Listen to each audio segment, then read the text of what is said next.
شما سوالم همین آوازم رفتم. شما سوالم همین که ما در نبو شکستیم امریکا و بعد از اون که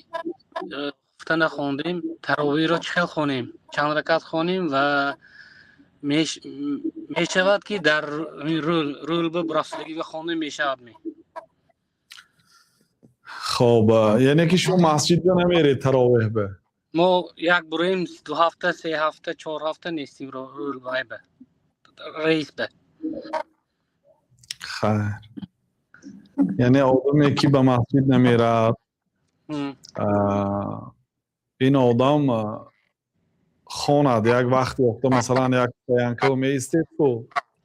یک زپرفکو می استید مثلا یک امکان پیدا کردید 4 رکعت 6 رکعت 8 رکعت خواندید با یک جای دیگه ایستادید مثلا فرصت که شد شب دراز است یعنی شرط نه که تراویح بعد خفتن خوانید نماز شب چون که پیامبر صلی الله علیه و سلم میگه من قام رمضان ایمانا و احتسابا غفر له ما تقدم من ذنبه کسی که ماهای رمضان شبانه نماز میخواند گناهاش بخشیده میشد این نماز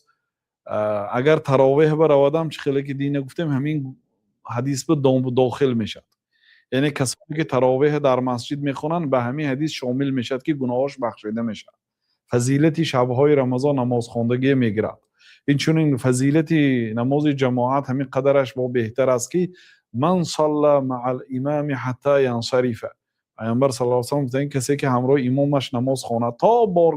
برگشتن امام یعنی ویترم همراه امام خواند سپس برگردد کتب له قیام لیله برای وی نماز شبی پره نوشته میشد یعنی این فرقی آن آدمی که نماز رو در مسجد خوانده است فرقی آن آدمی که در خانه خوانده است یا در کوچه خوانده است این آدم فقط همون 10 رکعت خواند 20 رکعت خواند 30 رکعت خواند چقدر خواند همین قدر ثواب میگیرد اما آدمی که در مسجد خواند همراه امام که نماز و ویتر هم خواند همش برگشت این آدم الله تعالی تا سحر نماز خواند مینویسد این فرقی مسجد و غیر مسجد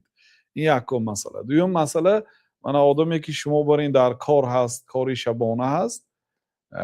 بله اینا شما شرط نه که بعدی خفتن در حال خوانید